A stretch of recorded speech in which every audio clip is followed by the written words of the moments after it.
These are just a few of the thousands of migrants who are preparing for their first winter in New York City.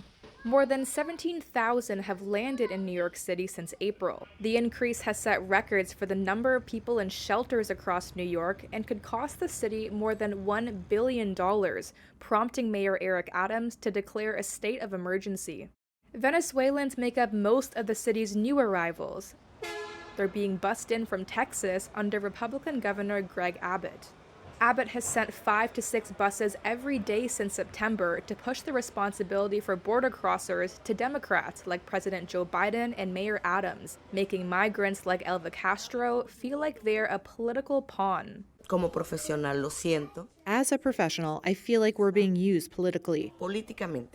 For 23 years, Castro was a nurse in Venezuela, making the equivalent of just $6 a month. Trying to flee poverty and violence, Castro and her family relocated throughout South America before making it to New York. Her journey was dangerous. She trekked through the roadless Darien Gap in Panama and witnessed rapes walking through Mexico. Claro que Estados Unidos quiere darle como apoyo a Of course, the United States does not want to give support to Venezuelans because, yes, the United States knows the current situation our country has with President Maduro.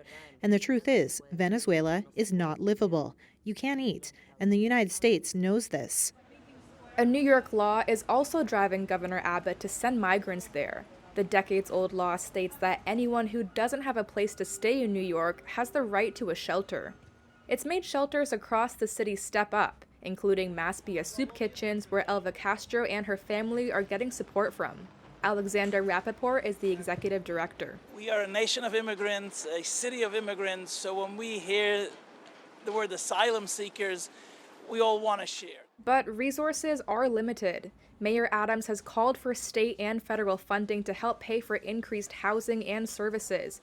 He's also urged the federal government to slow the northward flow of migrants from the border. And this week, the Biden administration announced their latest plan to contain illegal immigration. Under the new plan, Washington will grant up to 24,000 Venezuelans humanitarian access to the U.S. by air, while enabling U.S. officials to expel to Mexico those caught trying to cross by land illegally.